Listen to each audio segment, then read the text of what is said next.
ಜಗತ್ತಿನ ಅತ್ಯಂತ ದೊಡ್ಡ ಜ್ಞಾನಿಗಳು ಯಾರು ಅಂತಂದರೆ ಈ ಸಾಹಿತ್ಯವನ್ನು ಬರೆದವರು, ಸಾಹಿತ್ಯ ವಿಮರ್ಶೆಗೆ ಸಂಬಂಧಪಟ್ಟವರು. ಜ್ಞಾನಪೀಠ ಎಲ್ಲ ಅವರಿಗೆ ಹೋಗುತ್ತೆ. 1817 ಇಂಗ್ಲೆಂಡಿನ ಕೇಂಬ್ರಿಡ್ಜ್ ಯೂನಿವರ್ಸಿಟಿಯಲ್ಲಿ ಇಂಗ್ಲೀಷನ್ನು ನೀವು ಏನು ಭಾಷೆಯ ಕಲಿಕೆಯ ಸಬ್ಜೆಕ್ಟ್ ಅಂತ ಮಾಡಿದಾಗ, ಆಗ ಅವರು ಆ ಭಾಷೆಯಲ್ಲಿ ಅತ್ಯುತ್ತಮವಾದದ್ದು ಯಾವುದು ಕಾದಂಬರಿನೋ ಇನ್ನೇನು ಹೇಳಿ. ಸೊ ಇವತ್ತು ನಮಗೆ ಗೊತ್ತಿದ್ದ ಹಾಗೆ ಜಗತ್ತಿನ ಅತ್ಯಂತ ದೊಡ್ಡ ಜ್ಞಾನಿಗಳು ಯಾರು ಅಂತಂದರೆ ಈ ಸಾಹಿತ್ಯವನ್ನು ಬರೆದವರು, ಸಾಹಿತ್ಯ ವಿಮರ್ಶೆಗೆ ಸಂಬಂಧಪಟ್ಟವರು. ಜ್ಞಾನಪೀಠ ಎಲ್ಲ ಅವರಿಗೆ ಹೋಗುತ್ತೆ. ಆ ಒಂದು ಈ ಸಾಹಿತ್ಯ ವಿಮರ್ಶೆಯ ಒಂದು ಇದಿದೆ. ಅಕ್ಕ ಮಹಾದೇವಿಯನ್ನು ನೀವು ಸಾಹಿತ್ಯ ವಿಮರ್ಶೆ ಅಂತ ಮಾಡಲಿಕ್ಕಾಗತ್ತೆ? ನನಗೆ ಭಾಳ ಡೌಟ್ ಇದೆ. ಯಾಕಂದರೆ ಅವ್ರು ಬರೆದ ಸಾಹಿತ್ಯ ಇವತ್ತಿನ ಹೇಳುವ ಸಾಹಿತ್ಯದ ಮಾನದಂಡದ ಸಾಹಿತ್ಯದಲ್ಲ. ಶಿವಪ್ರಕಾಶ್ ಅವರು ಕೂಡ ಬರೆದಿರೋದು ಇವತ್ತಿನ ಸಾಹಿತಿಗಳ ಜೊತೆಗೆ ನಾವು ಅವರನ್ನು ತೂಗಿ ನೋಡ್ಬೋದೇ ಅನ್ನೋದೊಂದು ಪ್ರಶ್ನೆ ನನಗಿದೆ. ಇರಲಿ, ಇದು ಬೇರೆಯೇ ವಿಷಯ ಆದದ್ರಿಂದ ನಾನು ಅದಕ್ಕೆ ಹೋಗೋದಿಲ್ಲ.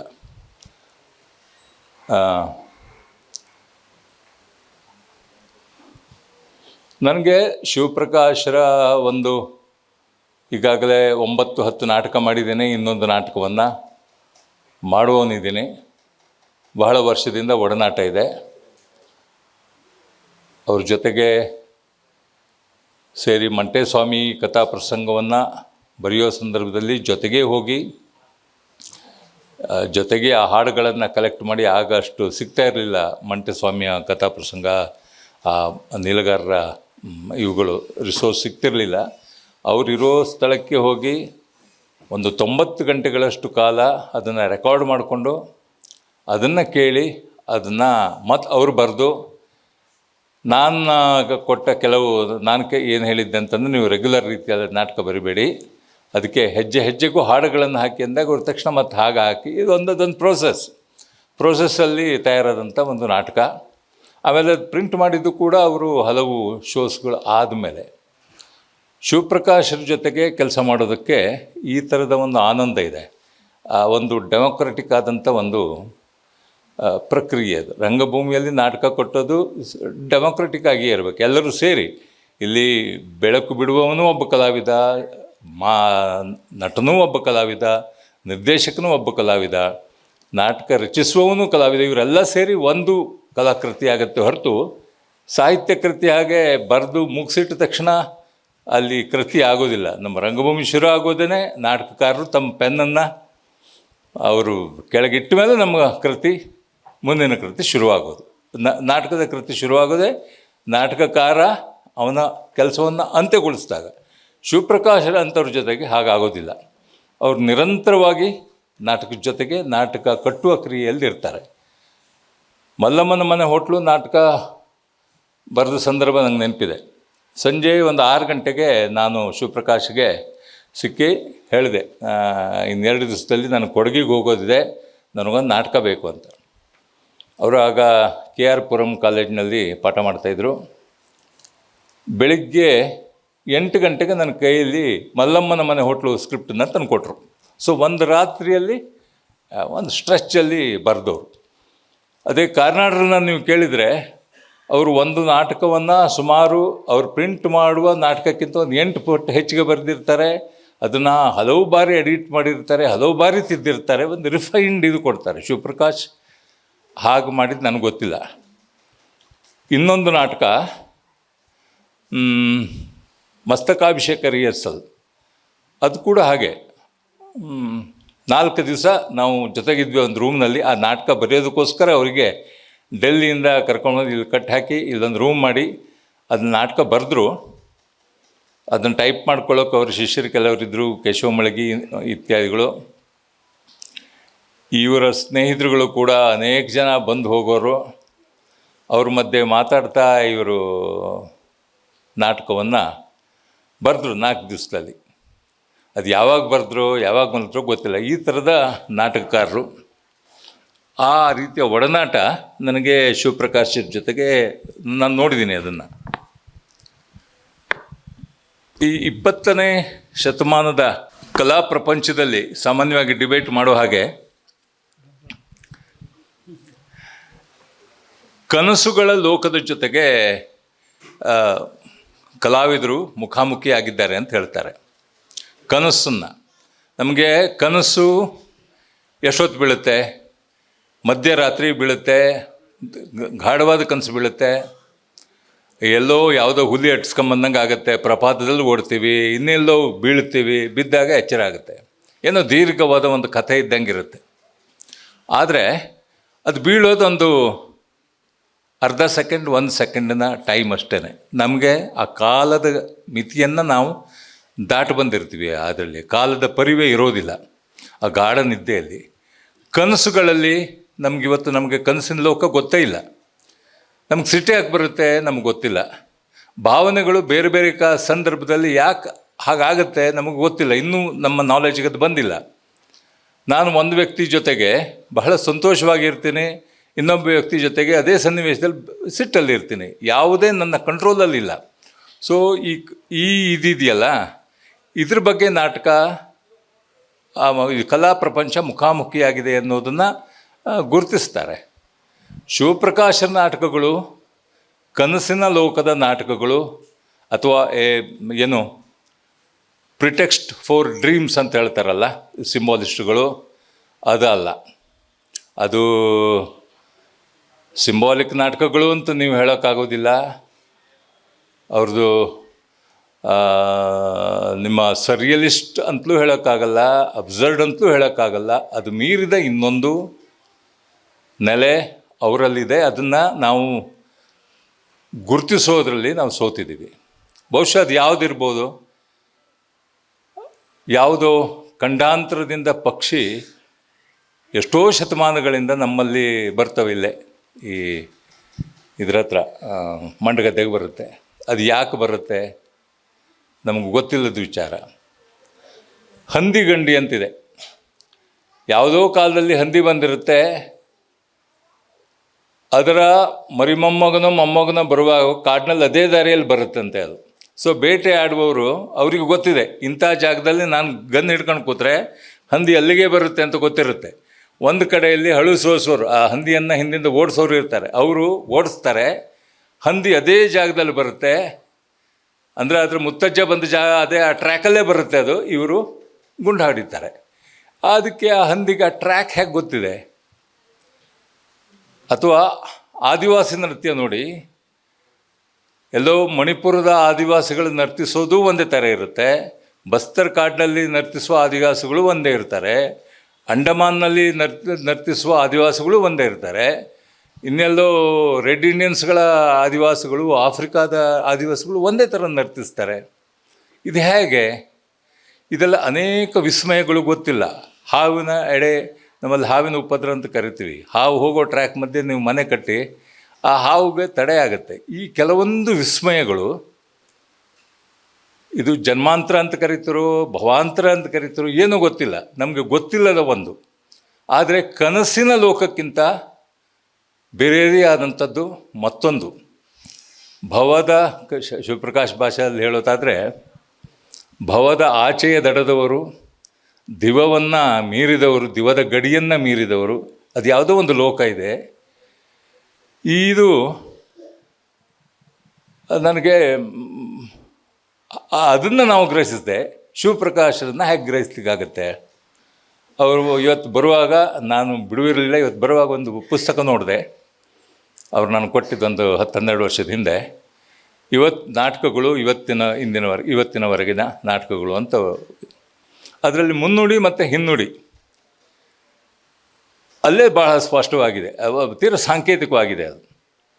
ಮುನ್ನುಡಿಯನ್ನು ಶಿವಪ್ರಕಾಶರು ಒಬ್ಬರು ಅರ್ಚಕರಿಂದ ಬರೆಸಿದ್ದಾರೆ, ಸಾಹಿತ್ಯ ವಿಮರ್ಶಕರಿಂದ ಅದನ್ನು ಬರೆಸಿಲ್ಲ. ಬದುಕನ್ನು ಪವಿತ್ರತೆಯ ಕಡೆಗೆ ಹೋಗುವ ಕಡೆಗೆ ಅವರು ನೋಡುವಂಥ ಸಾಹಿತ್ಯ ವಿಮರ್ಶಕರು ಅಲ್ಲದವರು ಅದನ್ನು ಮುನ್ನುಡಿ ಬರೆದಿದ್ದಾರೆ. ಹಿನ್ನುಡಿಯನ್ನು ನಮ್ಮ ಕನ್ನಡ ಪುಸ್ತಕ ಪ್ರಾಧಿಕಾರದ ಅಧ್ಯಕ್ಷರು ಬರೆದಿದ್ದಾರೆ. ಅದರಲ್ಲಿ ಏನು ಬರೆದಿದ್ದಾರೆ ಅಂತಂದರೆ, ಶಿವಪ್ರಕಾಶರು ಬಹಳ ಪ್ರಮುಖ ನಾಟಕಕಾರರು, ಕಾರ್ನಾಡರು, ಲಂಕೇಶರು ಮತ್ತು ಕಂಬಾರರ ನಡುವೆ ತಮ್ಮನ್ನು ಗುರುತಿಸಬಹುದಾದ ನಾಟಕಕಾರರು ಅಂತ ಬರೆದಿದ್ದಾರೆ.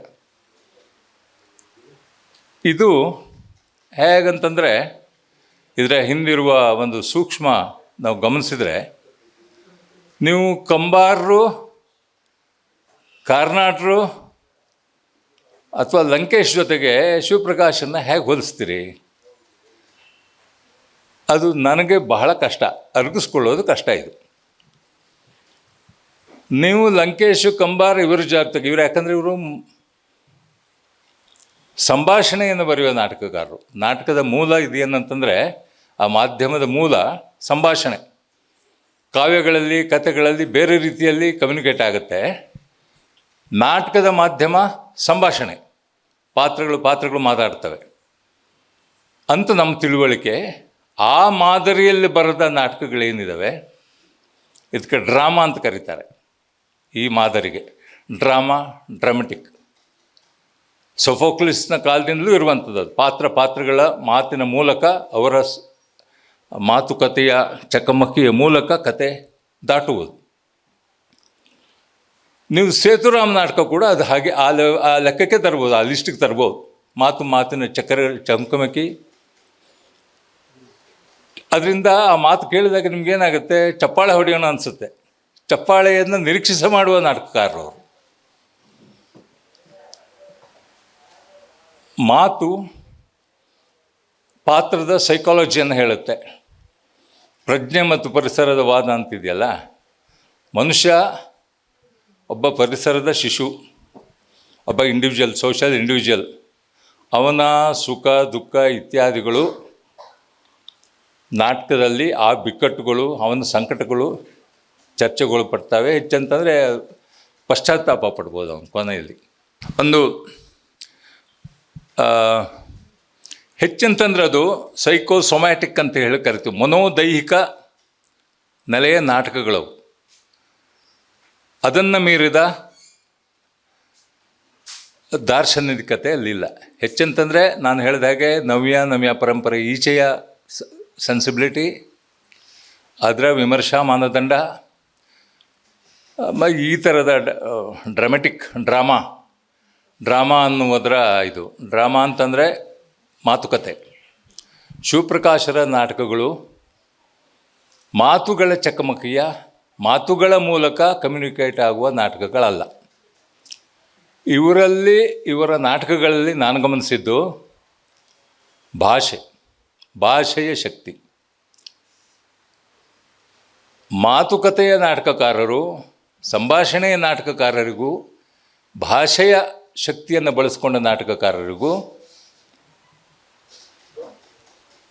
ಬಹಳ ವ್ಯತ್ಯಾಸವಿದೆ. 2 ಧ್ರುವಗಳಷ್ಟು ವ್ಯತ್ಯಾಸ ಇದೆ. ಭಾಷೆಯನ್ನೇ ಶಕ್ತಿಯಾಗಿ ಬಳಸ್ಕೊಂಡಂಥ ನಾಟಕಕಾರರು ನಮ್ಮಲ್ಲಿದ್ದಾರೆ, ನಮ್ಮ ಪರಂಪರೆಯಲ್ಲಿದ್ದಾರೆ. ಕಾಳಿದಾಸ ಇದ್ದಾರೆ, ಭವಭೂತಿ ಇದ್ದಾರೆ. ನೀವು ಆ ಮಾದರಿಗೆ ಇವ್ರನ್ನ ಪೂತಿ ನರಸಿಂಹಾಚಾರ್ಯರನ್ನು ಸೇರಿಸ್ಬೋದು, ಟ್ಯಾಗೋರನ್ನು ಸೇರಿಸ್ಬೋದು, ಶಿವಪ್ರಕಾಶನ್ನು ಸೇರಿಸ್ಬೋದು. ಬದುಕಿನ ಕಲ್ಟ್ ಆಫ್ ಬ್ಯೂಟಿ ಅಂತ ಕರಿತೀವಲ್ಲ, ಆ ವರ್ಗಕ್ಕೆ ಸೇರಿದವರು, ಆ ವರ್ಗಕ್ಕೆ ಸೇರಿದ ನಾಟಕಕಾರರು. ಬದುಕಿನ ನಿಮ್ಮ ಹುಳಿ ಉಪ್ಪು ಖಾರ ಇತ್ಯಾದಿಗಳ ಚರ್ಚೆ, ಹೋರಾಟ, ಸಾಮಾಜಿಕ ನ್ಯಾಯ, ಈ ನ್ಯಾಯಗಳ ತಂಟೆಗೆ ಹೋಗದೇ ಇರುವಂಥ, ಅದಕ್ಕಿಂತ ಎತ್ತರದ ಬದುಕನ್ನು, ದೈವಿಕ ಬದುಕಿನ ಕಡೆಗೆ, ಮನುಷ್ಯನ ಘನತೆಯ ಕಡೆಗೆ ಅದನ್ನು ಹಿಡಿಯೋದಕ್ಕೆ ಹೊರಟಂಥ ನಾಟಕಕಾರರು. ಇದಕ್ಕೆ ನಮ್ಮ ಪರಂಪರೆ ಇದೆ. ಈಗ ಕಾಳಿದಾಸ ನಾಟಕ ಬರೆದಾಗ ಕಾಳಿದಾಸನಿಗೆ ಕಾಶ್ಮೀರ ಶೈವದ ಒಂದು ದಾರ್ಶನಿಕ ಹಿನ್ನೆಲೆ ಇತ್ತು. ಅಭಿಜ್ಞಾನ ಶಾಕುಂತಲವನ್ನು ಬರೆದಾಗ ಅಭಿಜ್ಞಾನ, ಪ್ರತ್ಯಭಿಜ್ಞಾನ ಈ ಥರದ ಒಂದು ಚೌಕಟ್ಟಿತ್ತು. ಅದಕ್ಕೆ ಹಿನ್ನೆಲೆಯಾಗಿ ಅವನ ನಾಟಕವನ್ನು ಬರೆದ. ಭವಭೂತಿಯೂ ಬರೆದ. ಅದಕ್ಕಾಗಿ ಅವರು ತಮ್ಮ ಕಥೆಗಳಲ್ಲಿ ಮಾರ್ಪಾಡುಗಳನ್ನು ಮಾಡಿಕೊಂಡ್ರು. ನೀವು ಕಾರ್ನಾಡರನ್ನು, ಅಫ್ಕೋರ್ಸ್ ಕಾರ್ನಾಡರು ಟ್ಯಾಗೋರನ್ನು ಒಪ್ಪೋದೇ ಇಲ್ಲ. ಯಾಕೆ ಒಪ್ಪೋದಿಲ್ಲ ಅಂತಂದರೆ ಟ್ಯಾಗೋರರು ಮಾತು ಬರೆಯೋ ನಾಟಕಕಾರರಲ್ಲ. ಹಾಗಾಗಿ ಅದನ್ನ ರಿಜೆಕ್ಟ್ ಮಾಡ್ತಾರೆ ಕಾರ್ನಾಡರವರು.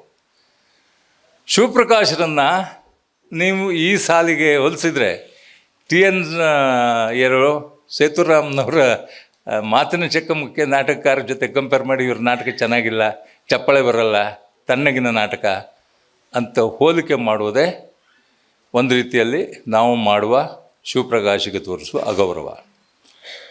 ಭಾಷೆ ಹೇಗಿರುತ್ತೆ ಇವರು ನಾಟಕಗಳಲ್ಲಿ?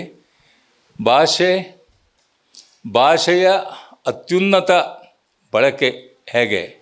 ಮಾತಲ್ಲ, ದಾರ್ಶನಿಕ ಕವಿ, ದಾರ್ಶನಿಕತ್ವ ಮತ್ತು ಕವಿತ್ವ ಇವರು ನಾಟಕಗಳಲ್ಲಿ ಹೇಗಿದೆ ಅಂತ ನಾವೇನಾದರೂ ಡಿಬೇಟ್ ಮಾಡಿದ್ರೆ ಅವರ ನಾಟಕಗಳನ್ನು ಆಡೋದಕ್ಕೆ ನಮಗೆ ಸರ್ಕ್ ಸಿಗುತ್ತೆ.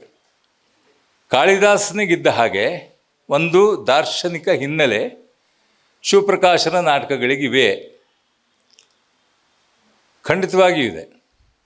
ಅವ್ರದ್ದು ಒಂದು ಕಾಶ್ಮೀರಿ ಶೈವದ ಪ್ರತಿಪಾದಕರಾಗಿಲ್ಲದೆ ಇರ್ಬೋದು, ಆದರೆ ಅವರ ಬದುಕಿನಲ್ಲಿ ನೋಡಿದಂಥ ಹಲವು ಎಲ್ಲ ಒಟ್ಟಂದದ ಇವುಗಳಿದೆಯಾ, ನೀವು ಮೆಟ್ರಲಿಂಕ್ನಿಂದ ತಗೊಳ್ಳಿ ಅಥವಾ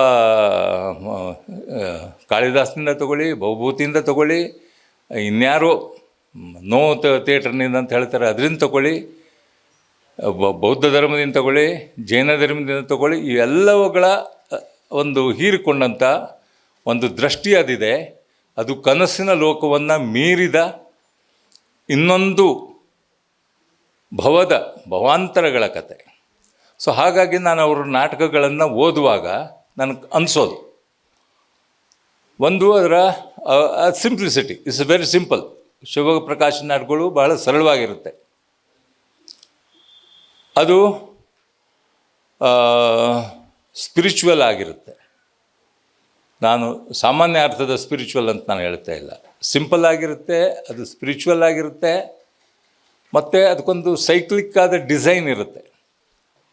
ನಾನು ಬಾಲ್ಯದಲ್ಲಿ ನಮ್ಮ ಮನೆ ಕೊಡಚಾದ್ರಿ ಎದುರುಗಡೆ, ಕೊಡಚಾದ್ರಿ ಬೆಟ್ಟ, ರಾತ್ರಿ ಹೊತ್ತಲ್ಲಿ ನನಗೆ ಕೊಡಚಾದ್ರಿ ಬೆಟ್ಟ ಕಾಣುತ್ತೆ.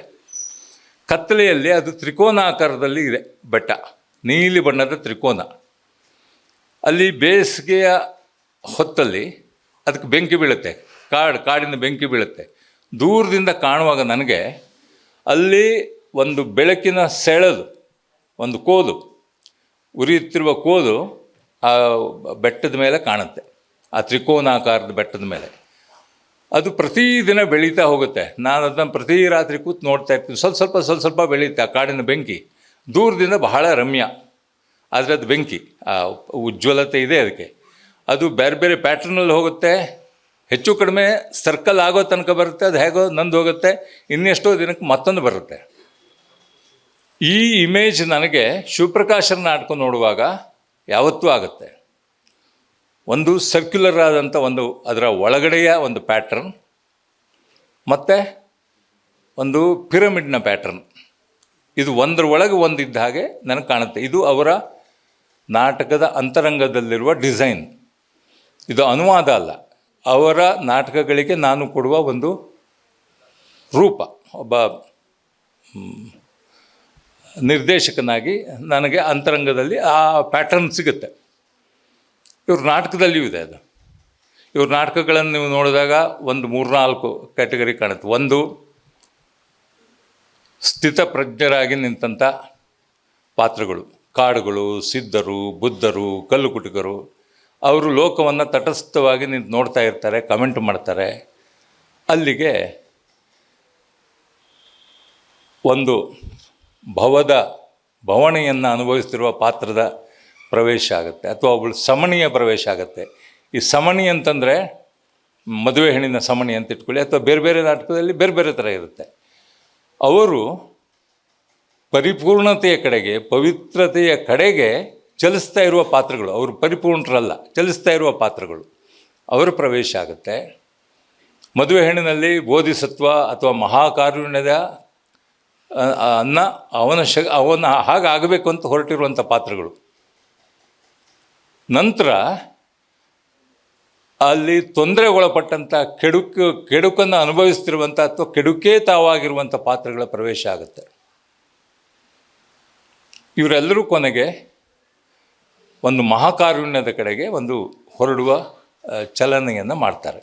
ಇದು ಭವಾಂತರಗಳಲ್ಲಿ ಆಗುವ ಕತೆ, ಕನಸು ಅಲ್ಲ. ಭವಾಂತರದ ಕತೆ. ಹೇಗೆ ಪಕ್ಷಿ ನಮ್ಮಲ್ಲಿ ಬಂದು ಇದಾಗುತ್ತೋ, ಅದು ನಮ್ಮ DNA ಸಂಬಂಧಪಟ್ಟಿದ್ದು, ಅದು ಯಾವ ಇದು ಗೊತ್ತಿಲ್ಲ. ಆಗ ಆ ಥರದ ಒಂದು ಹಿನ್ನೆಲೆ ಶಿವಪ್ರಕಾಶರ ನಾಟಕಕ್ಕೆ ಇದೆ.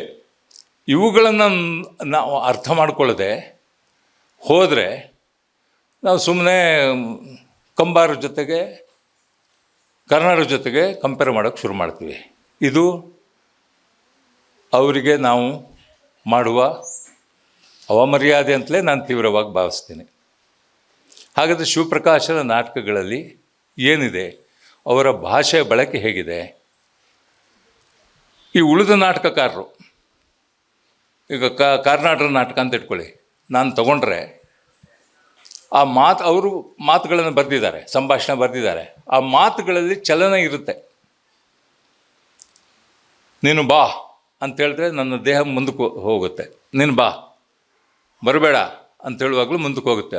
ಅಯ್ಯೋ ಯಾಕೆ ಬಂದೆ ಅಂತ ಹೇಳುವಾಗ ನನ್ನ ದೇಹ ಹಿಂದಕ್ಕೆ ಹೋಗಿ ಒಂದು ಚಲನ ಇದೆ. ಭಾಷೆಯ ಒಳಗೆ ಚಲನ ಇದೆ, ಆಕಾರ ಇದೆ, ಒಂದು ಪ್ರತಿಮೆ ಇಲ್ಲ. ಈ ಥರದ ಚಲನೆಗಳಿರುತ್ತೆ. ನಾನು ಬ್ಲಾಕಿಂಗ್ ಅಂತ ಮಾಡುವಾಗ ಪಾತ್ರಗಳು ಮುಂದಕ್ಕೆ ಹೋಗಬೇಕೋ ಹಿಂದಕ್ಕೆ ಹೋಗಬೇಕೋ, ಅವು ಯಾವ ಸ್ಥಳದಲ್ಲಿ ನಿಲ್ಲಬೇಕು, ಇವುಗಳನ್ನೆಲ್ಲ ಪ್ಲ್ಯಾನ್ ಮಾಡ್ಕೊತ ಹೋಗಬೇಕಾಗತ್ತೆ. ನಮ್ಮಲ್ಲಿ ಬಂದಿರೋ ನಾಟಕ ಹೀಗೇ. ಆದರೆ ಶಿವಪ್ರಕಾಶರ ನಾಟಕ ಹಾಗೆ ಇರೋದಿಲ್ಲ, ಭಾಷೆ ಹಾಗಿರೋದೇ ಇಲ್ಲ. ಅದನ್ನು ಮುಂದೆ ಇವರೇ ಹೇಳ್ಬೋದೇನೋ. ನಾನು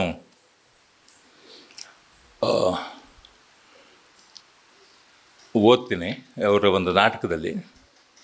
ನಾನು ಇವರ ನಾಟಕವನ್ನು ಎನ್ಕೌಂಟ್ರ್ ಮಾಡಿದಾಗ ಮೊದಲಿಗೆ ಮಂಟೇಸ್ವಾಮಿ ಕಥಾ ಪ್ರಸಂಗದಲ್ಲಿ ಒಂದು ಮಂಟೇಸ್ವಾಮಿ ಮೊಟ್ಟೆಯ ಆಕಾರದಲ್ಲಿ ಕೂತ್ಕೊಂಡಿದ್ದಾನೆ. ಭೂಮಿಯಲ್ಲಿ ಏನೋ ನಾವು 35 ವರ್ಷದ ಹಿಂದೆ ಓದಿದ್ದದು, ಈಗ ಕರೆಕ್ಟಾಗಿ ಏನೋ ಆ ಮೊಟ್ಟೆ ಆಕಾರ ಇದ್ದು ಥರ ಅಂದು ಏನೋ ಸಮಸ್ಯೆ ಆಗುತ್ತೆ, ಭೂಲೋಕದಲ್ಲಿ ಸಮಸ್ಯೆ ಆಗುತ್ತೆ. ಭೂಮಿಯಲ್ಲಿ ಒಂದಿಷ್ಟು ಜನ ಮಠಾಧೀಶರು ಒಂದು ಹೆಣ್ಣನ್ನು ಅಟ್ಟಿಸ್ಕೊಂಡು ಬರ್ತಾರೆ, ಹುಡುಗಿಯನ್ನು, ಕನ್ಯೆಯನ್ನು ಅಟ್ಟಿಸ್ಕೊಂಡು ಬರ್ತಾರೆ. ಅವಳು ಆವಿಂದ ಹೆದರಿ ಹೊರಗೆ ಓಡ್ತಾಳೆ. ಇದು ಆರಂಭದ ಒಂದು ಇದು ಒಂದು ಇಮೇಜ್. ಇದು ಇಷ್ಟೇ ವಿವರಗಳನ್ನು ಕೊಡ್ತಾರೆ. ಮಾತನ್ನು ಸಂಭಾಷಣೆಯಲ್ಲಿ ಬರುವ ಚಲನೆ ಅಲ್ಲ ಇದು ಒಂದು ಪ್ರತಿಮೆ. ಭಾಷೆಯ ಮಧ್ಯ ಅಥವಾ ಅವರ ಸೆಂಟೆನ್ಸ್ ಆದಮೇಲೆ ನನಗೆ ಸಿಗುವಂಥ ಒಂದು ಪ್ರತಿಮೆ. ನಾನಿವತ್ತು ಮಾಡ್ತಿರೋ ರಂಗಭೂಮಿ ಒಂದು ನನಗೆ ಯಾವಾಗಲೂ ಇಷ್ಟ ಆಗೋದು, ನಾಟಕಕಾರರ ಜೊತೆಗೆ ಅವರು ಕೊಟ್ಟ ಇಮೇಜ್ ಜೊತೆಗೆ ನಂದೊಂದು ಇಮೇಜನ್ನು ನಾನು ಒಟ್ಟಿಗೆ ಕಟ್ಟಿದಾಗ, ಅದಕ್ಕೆ ಹೇಳಿದ್ದು ನನಗೆ ಒಂದು ಡೆಮೋಕ್ರೆಟಿಕ್ ಆದ ಪ್ರೊಸೆಸ್ ಆಗುತ್ತೆ ಶಿವಪ್ರಕಾಶ್ ನಾಟಕವನ್ನು ಮಾಡುವಾಗಂತ. ಅವ್ರು ಹೇಗೆ ನಮಗೆ ಕೊಡ್ತಾರೋ, ಅವರು ಉಳಿದ ನಾಟಕರಾಗೆ ಪೆನ್ನನ್ನು ಕೆಳಗಿಟ್ಟ ತಕ್ಷಣ ಅವರು ಕೆಲಸ ಮುಗಿಯೋದೇ ಇಲ್ಲ. ಅವರು ಮತ್ತೆ ನಮಗೂ ಕೂಡ ಇನ್ನೊಂದು ಕ್ರಿಯೇಷನ್ಗೆ ಅಲ್ಲಿ ಸ್ಪೇಸನ್ನು ಕೊಡ್ತಾರೆ. ಅದು ಪ್ರತಿಮೆಗಳ ಮೂಲಕ. ಆ ಹುಡುಗಿ ಬಂದಾಗ ನಾನೇನು ಮಾಡಿದೆ, ನನಗೆ ನನ್ನ ಇನ್ಯಾವುದೂ ಕಲ್ಪನೆ ಹೋಗುತ್ತೆ. ನನಗೆ ಒಂದು ಪಿಕಾಸೋ ಪೇಂಟಿಂಗ್ ನೆನಪಾಯ್ತು. ಆ ಹೊತ್ತಲ್ಲಿ ಪಿಕಾಸೋ ಒಂದು ಪೇಂಟಿಂಗಲ್ಲಿ ಒಬ್ಬ ಗೂಳಿಯ ಮೇಲೆ ಒಂದು ಹೆಣ್ಣು, ಮದುವೆ ಇರಿದ ಹೆಣ್ಣು ಸವಾರಿ ಮಾಡ್ತಾ ಇರುವಂಥ ಒಂದು ಚಿತ್ರ. ಅದು ನೆನಪಿಗೆ ಬಂತು. ಆಗ ನಾನು ಏನು ಮಾಡಿದೆ ಅಂತಂದರೆ, ಈ ಮಠಾಧೀಶರ ಕೈಗೆ ಎಮ್ಮೆ ಅಲ್ಲ, ಕೋಣ, ದೊಡ್ಡ ಕೋಣದ ಮುಖವಾಡವನ್ನು ಕೊಟ್ಟು ಇವರೆಲ್ಲರೂ ಕೋಣಗಳ ಮೇಲೆ, ಬಲಿಷ್ಠವಾದ ಕೋಣಗಳ ಮೇಲೆ ಸವಾರಿ ಮಾಡಿಕೊಂಡು ಬಂದಾಗೆ ಆ ಹೆಣ್ಣನ್ನು ದಾಟಿ ಹೋಗ್ತಾರೆ. ಆ ಹೆಣ್ಣು ಉರುಳ್ತಾ ಇರ್ತಾಳೆ, ಇವ್ರ ಕಾಲು ಮಧ್ಯದಲ್ಲಿ ಇವ್ರು ದಾಟ್ಕೊಂಡು ಹೋಗ್ತಾರೆ. ಇದು ಸಾಂಕೇತಿಕವಾದಂಥ ಒಂದು ಚಿತ್ರ. ಶಿವಪ್ರಕಾಶ್ ಕಟ್ಟಿದ ಒಂದು ಇಮೇಜು, ಅದಕ್ಕೆ ಸರಿಯಾದ ಒಂದು ಇಮೇಜ್ ಕಟ್ಟೋದಕ್ಕೆ ನನಗೆ ಅವಕಾಶ ಆಗುತ್ತೆ. ಶಿವಪ್ರಕಾಶರ ಎಲ್ಲ ನಾಟಕಗಳಲ್ಲಿಯೂ ಇಂತಹ ಸಾವಿರಾರು ಇಮೇಜಸ್ಗಳು ನಮ್ಗೆ ಸಿಗ್ತಾ ಹೋಗುತ್ತೆ. ಉಳಿದ ನಾಟಕಗಾರರಲ್ಲಿ ಇದು ಸಿಗೋದಿಲ್ಲ. ಆ ರೀತಿಯ ಇಮೇಜ್ ಸಿಗೋದ್ರಿಂದ ನಾಟಕ ಅನ್ನೋದು, ನಾನು ಹೇಳ್ತಾ ಇದ್ದೀನಿ ಸ್ಟೇಜ್ ಮೇಲೆ, ನೀನು ಕೇಳ್ತಾ ಇದೆಯಾ, ಈ ಮುಖಾಮುಖಿ ಆಗೋದಿಲ್ಲ. ಇವ್ರ ನಾಟಕ ಒಂದು ರಿಚುವಲ್ ಆಗುತ್ತೆ. ಜನರ ಮಧ್ಯೆ ಆದಾಗ, ಬಯಲಲ್ಲಾದಾಗ ಇನ್ನೂ ಹೆಚ್ಚು ಪರಿಣಾಮಕಾರಿಯಾಗತ್ತೆ. ಇದೇ ರೀತಿಯ ಇನ್ನೊಂದು ಇದಿದೆ, ಹುಡುಗಿಯನ್ನು ಅಟ್ಟಿಸ್ಕೊಂಡು ಬರೋದು. ಮದುವೆ ಹೆಣ್ಣಿನ ಆರಂಭದಲ್ಲಿ ಕಾಡುಗಳು ಪ್ರವೇಶ ಆಗ್ತವೆ. ಕಾಡು ಪ್ರವೇಶ ಆಗುತ್ತೆ, ಕಾಡುಗಳು ಮಾತಾಡ್ತವೆ ಇದರಲ್ಲಿ. ಅವರು ಯುಗಾಂತರಗಳಿಂದ ನಿಂತ್ಕೊಂಡಿದ್ದಂಥ ಕಾಡುಗಳು, ದಟ್ಟವಾದ ಕಾಡುಗಳು. ಎಷ್ಟೋ ಸಮಯದಿಂದ ನರರ ವಾಸನೆಯನ್ನೇ ಕಾಣದ ಒಂದು ಕಾಡು. ಅಲ್ಲಿಗೆ ಆವತ್ತು ಒಂದು ಯಾವುದೋ ನರವಾಸನೆ ಕಾಣುತ್ತೆ. ಒಬ್ಬಳು ಸಮಣಿ ಹೆದರ್ಕೊಂಡು ಬರ್ತಾ ಇದ್ದಾಳೆ. ಈ ಕಾಡು ಅಂದ ತಕ್ಷಣ ನನಗೆ ಇಲ್ಲಿ ಇನ್ನೊಂದು ವಿವರವನ್ನು ಇವರು ಕೊಡ್ತಾರೆ. ಚಂದ್ರನ ಒಂದು ಇದು, ಆ ಚಂದ್ರ ವೃತ್ತಾಕಾರವಾಗಿರುತ್ತೆ. ನಾನು ಆ ಒಂದು ಚಂದ್ರನ ಆಕಾರ ಮಾಡಿ ಅದಕ್ಕೆ ಬೆಳಕು ಕೊಟ್ಟೆ, ಹೊಳೆಯುವ ಬೆಳಕು. ಅದು ಭೂಮಂಡಲದ ಹಾಗೆಯೂ ಕಾಣುತ್ತೆ. ಆ ಭೂಮಂಡಲದ ಮೇಲೆ ಒಂದು ಬೊನ್ಸಾಯಿ ಥರದ ಒಂದು ಮರ, ಆ ಥರದ ಮರಗಳನ್ನು ಒಂದಿಷ್ಟು ಜನ ಹಿಡಿದುಕೊಂಡವರು, 8-10 ಜನ. ಅವರು ಬೇರೆ ಬೇರೆ ಆಕಾರಗಳಲ್ಲಿ, ಅಬ್ಸ್ಟ್ರಾಕ್ಟ್ ಆದ ಆಕಾರಗಳಲ್ಲಿ ಆ ಮರವನ್ನು ಮತ್ತು ಚಂದ್ರನನ್ನು ಚಲಿಸ್ತಾ ಮಾತಾಡ್ತಾರೆ. ಆ ದಟ್ಟ ಕಾಡಿಗೆ ಒಂದು ಇಮೇಜನ್ನು ಕ್ರಿಯೇಟ್ ಮಾಡೋದಕ್ಕೆ ಇದು ಶಿವಪ್ರಕಾಶ್ ಅವರು ನಮಗೆ ಒಂದು ಅವಕಾಶವನ್ನು ಕೊಡ್ತಾರೆ, ಒತ್ತಾಯ ಮಾಡ್ತಾರೆ. ಒಬ್ಬಳು ಸಮಣಿ ಬರ್ತಾಳೆ. ಸಮಣಿ ಒಂದು ಕರಡಿಗೆ ಹೆದರಿ ಬರ್ತಾಳೆ. ಆ ಕರಡಿಗೆ ಹೆದರ್ಕೊಂಡು ಬಂದು ಅವಳು ಮಾತು ಶುರು ಆಗುತ್ತೆ. ಪುಣ್ಯಕ್ಕೆ ಆ ಕರಡಿ ನನ್ನನ್ನು ಇದು ಮಾಡಲಿಲ್ಲ, ಕರಡಿಯ ತೆವಲಿಗೆ ನಾನು ಸಿಕ್ಕಲಿಲ್ಲ, ಭಯದಿಂದ ನಾನು ಓಡಿ ಬಂದೆ.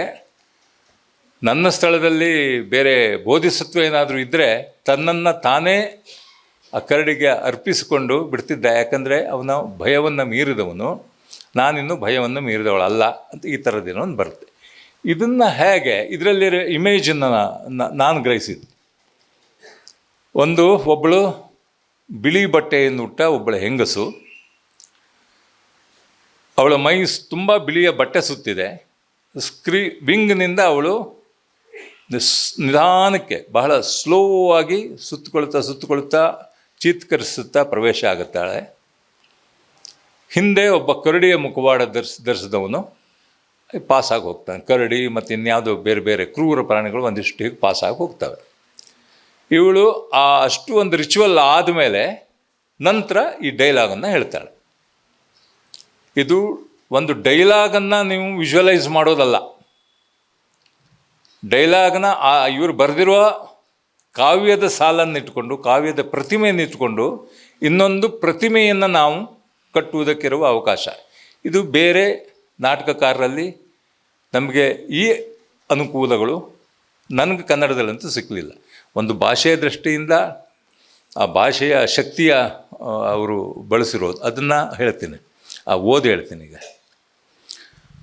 ಸಮಣಿ ಹೇಳ್ತಾಳೆ, ಆ ಕರಡಿಯ ಕ್ರೂರ ಮುಷ್ಟಿಯಿಂದ ತಪ್ಪಿಸಿಕೊಳ್ಳಲು ಅದೆಷ್ಟು ವೇಗವಾಗಿ ಓಡಬೇಕಾಗಿ ಬಂತು. ಸ್ವಲ್ಪ ಉಸಿರು ಉಳಿಸಿಕೊಳ್ಳುತ್ತೇನೆ. ನನಗಲ್ಲದೆ ಬೋಧಿಸತ್ವನೊಬ್ಬನಿಗೆ ಹೀಗಾಗಿದ್ದರೆ ಅವನು ತನ್ನನ್ನು ಆ ಕರಡಿಯ ತೀಟಿಗೆ ಅರ್ಪಿಸಿಕೊಳ್ಳುತ್ತಿದ್ದ. ಆದರೆ ನಾನು ತಳವಾರನಿಂದ ತಪ್ಪಿಸಿಕೊಂಡ ಕಳ್ಳಿಯಂತೆ ಓಡಿ ಬಂದೆ. ಇನ್ನಾದರೂ ಆ ಬೋಧಿಸತ್ವನ ಕರುಣೆ ನನಗೆ ದೊರಕಲಿ. ಇದು ಆ ಸಾಲು. ಆ ದೃಶ್ಯ ಆದ ನಂತರ ಈ ಸಾಲುಗಳು ಬರುತ್ತೆ. ಈ ಸಾಲುಗಳನ್ನೇ ಇದು ಮಾಡಿರೋದಲ್ಲ, ಏನು ಸ್ಟೇಜ್ ಮೇಲೆ ಅನುವಾದ ಮಾಡಿರೋದಲ್ಲ, ಚಲನೆಯಲ್ಲಿ ಪ್ರತಿಮೆ ಆದ ಮೇಲೆ ಅದನ್ನು ಸಪೋರ್ಟ್ ಮಾಡೋದಕ್ಕೆ ಈ ಸಾಲು. ಹೀಗೆ ಸಾಲು ಮತ್ತು ಪ್ರತಿಮೆಗಳು ಒಂದಕ್ಕೊಂದು ಬೆಸ್ಕೊಂಡು ಹೋಗೋದಕ್ಕೆ ಅವಕಾಶ ಆಗುತ್ತೆ. ಈ ಥರದ ಅನೇಕ ಇದಿದೆ. ಅಲ್ಲಿ ಒಂದು ನದಿ ಹರಿತಾ ಇದೆ. ಅವಳು ಬಂದ ಸ್ಥಳದಲ್ಲಿ ಬೆಳ್ಳನೆಯ ಹಾಲಿನಂಥ ನದಿ. ಇದು ಇಮೇಜಸ್, ಸರಿಯಲಿಸ್ಟಿಕ್ ಇಮೇಜಸ್ಸನ್ನು ತಾವು ಗಮನಿಸ್ಬೋದು. ಬೆಳ್ಳನೆ ಹಾಲಿನಂತೆ ಹರಿತಾ ಇರುವಂಥ ಹೊಳೆ ಚಂದ್ರನ ಬೆಳಕಿನಿಂದಾಗಿ ಅದು ಹಾಲು ಥರ ಆಗಿದೆ. ಅಲ್ಲಿ ಕೂತಿದ್ದಾಳೆ ಇವಳು, ಎಷ್ಟು ಸುಂದರವಾಗಿದೆ ಇದೆ ಅನ್ನುವಾಗ ಒಂದು ಆರ್ತನಾದ ಕೇಳಿಬರುತ್ತೆ. ಆ ಮರಗಳು ಹೇಳ್ತಾರೆ, ಅಲ್ಲಿ ಆರ್ತನಾದ ಕೇಳಿ ಬರ್ತಿದೆ. ಏನು ಬಹಳ ಅವನು ಹೇಗಿದ್ದಾನಂತಂದರೆ ಮದುವೆ ಗಂಡಿನ ಆಗಿದ್ದಾನೆ, ಆದಿವಾಸಿ ಆಗಿದ್ದಾನೆ, ಆ ಥರದ ವಿವರಗಳೆಲ್ಲ ಬರುತ್ತೆ. ಅವನು ಆ ಹಾಲಿನಂಥ ನೀರಲ್ಲಿ ಕೈ ಎದ್ದುತ್ತಾನೆ. ಕೈ ಎದ್ದಿದಾಗ ಇಡೀ ಆ ಹಾಲಿನ ಹೊಳೆ ಕೆಂಪಾಗತ್ತೆ. ಇದು ಯಾವ ಪೇಂಟರ್ ಈ ಥರದ ಇಮೇಜಸ್ಗಳನ್ನು ನಮ್ಗೆ ಕೊಡೋದಕ್ಕಾಗತ್ತೆ? ಸರಿಯಲಿಸ್ಟಿಕ್ ಇಮೇಜ್ ಯಾವ ನಾಟಕಕಾರರು ನಮಗೆ ಕೊಟ್ಟಿಲ್ಲ. ಶಿವಪ್ರಕಾಶರ ನಾಟಕಗಳಲ್ಲಿ ಈ ಥರದ ತೀರಾ ಸರಿಯಲಿಸ್ಟಿಕ್ ಅನ್ನೋದಕ್ಕೆ ಏನು ಹೇಳ್ತಾರೆ ಅನ್ನುವುದು ಕನ್ನಡದಲ್ಲಿ ನನಗೆ ಗೊತ್ತಿಲ್ಲ. ಈ ಥರದ ಎಷ್ಟೋ ಇಮೇಜಸ್ಗಳು ನಮಗೆ ಸಿಗುತ್ತೆ. ಇದು ನಾಟಕದ ಚಲನೆಯೊಳಗೆ ಸಿಗೋದ್ರಿಂದ ನೀವು ಇದನ್ನು ಸಿಂಬಾಲಿಕ್ ಅಂತಲೋ ಸರಿಯಲಿಸ್ಟಿಕ್ ಅಂತಲೋ ಅಬ್ಸರ್ಡ್ ಅಂತಲೋ ಹಂಗೆ ಹೇಳೋಕ್ಕಾಗಲ್ಲ. ಸಾಹಿತ್ಯದವರಿಗೆ ಆಗುತ್ತೆ ಅನ್ನೋ ಗೊತ್ತಿಲ್ಲ, ನಾಟಕ ಕಟ್ಟುವವರಿಗೆ ಇದು ಹೇಳೋದಕ್ಕೆ ಆ ಶಬ್ದಗಳಲ್ಲಿ ಹೇಳಲಿಕ್ಕೆ ಆಗೋದಿಲ್ಲ. ಅಲ್ಲೇ ಕೂತ್ಕೊಳ್ತಾಳೆ, ಇಲ್ಲೊಂದು ಬಂಡೆ ಕಾಣ್ತಾ ಇದೆ ಅಂತಾಳೆ, ಅಲ್ಲಿ ಕೂತ್ಕೊಳ್ತಾಳೆ, ಹಣ್ಣು ತಿಂತಾಳೆ. ಅಲ್ಲಿಗೆ ಇವನು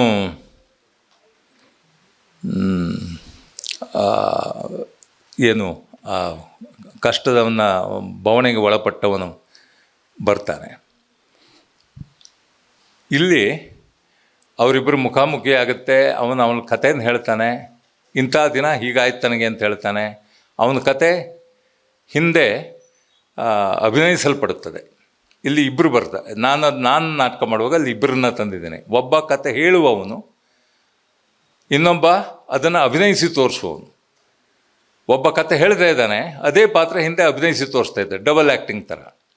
ಎಲ್ಲದೂ ಕೂಡ ಅವನು ಹುಡುಗಿ ಕೂಡ ಅವನ ಸುತ್ತ ಇಡೀ ನಾಟಕದಲ್ಲಿ ಏನಾಗುತ್ತೆ, ಆ ಹುಡುಗಿಗಾಗಿ ಅವನು ಏನನ್ನು ಮಾಡೋದಕ್ಕೂ ಅವನು ಸಿದ್ಧನಾಗಿರ್ತಾನೆ. ಒಂದು ಹುಡುಗಿ ಇಡೀ ನಾಟಕದುದ್ದಕ್ಕೂ ಅವನು ಸುತ್ತುತ್ತಾ ಇರ್ತಾಳೆ. ಅವನ ಮೆಮರಿಯಲ್ಲಿ ಅವನು ಸುತ್ತುತ್ತಾ ಇರ್ತಾಳೆ.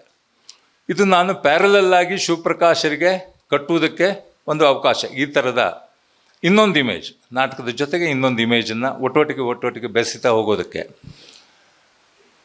ಅವನು ಕಾಡಿಗೆ ಹೋಗುತ್ತಾನೆ. ಕಾಡನ್ನು ಸೃಷ್ಟಿ ಮಾಡೋದು ಹೇಗೆ? ಮಾತಿನಲ್ಲಿ ಸೃಷ್ಟಿ ಮಾಡ್ಬೋದು. ನಾನು ಅದಕ್ಕೆ ಬೆಳಕಿನ ಕೆಲವು ಹೊಳೆಯುವ ಕೋಲುಗಳನ್ನು ಮಾಡಿದ್ದೆ. ಆ ಹೊಳೆಯುವ ಕೋಲುಗಳು ತಿರುಗಿಸಿದಾಗ ಮಿಂಚುತ್ತೆ, ಅದು ಬೇರೆ ಬೇರೆ ಆಕಾರಕ್ಕಾಗತ್ತೆ. ಇವರು ಶಿವಪ್ರಕಾಶ್ ವಿವರದ ಪ್ರಕಾರ ಆನೆ ಮಳೆ, ಬೆಳಕಿನ ಕೋಲು, ಹೀಗೆಲ್ಲ ಇಮೇಜಸ್ ಇದೆ. ಅದಕ್ಕೆ ಸರಿಯಾಗಿ ನಾನು ಒಂದಿಷ್ಟು ಲೈನ್ಸ್ಗಳನ್ನು, ನಮ್ಗೆ ಸ್ಟೇಜ್ ಮೇಲೆ ಕೊನೆಗೂ ಕಾಣೋದು ನಾವು ಲೈನ್ಸ್, ಸಿಂಪಲ್. ಆದರೆ ಆ ನಾಟಕದ ಸತ್ವವನ್ನು, ಅಂತಸತ್ವವನ್ನು ಅದು ಒಂದು ಇಮೇಜ್ ಆಗಿ ಹೇಳಬೇಕು. ಆ ಕಾಡಿನ ಮಧ್ಯದಲ್ಲಿ ಅವನು ಸಿಕ್ಕೊಳ್ತಾನೆ. ದಟ್ಟವಾದ ಮಳೆ, ಅವನು ಬೀಳ್ತಾನೆ. ಆಮೇಲೆ ಇನ್ನೊಂದು ಹಳ್ಳಿಗೆ ಹೋಗ್ತಾನೆ. ಆ ಹಳ್ಳಿಯಲ್ಲಿ ಕೂಡ ಗಂಡಸರೆಲ್ಲ ಓಡೋಗಿದ್ದಾರೆ.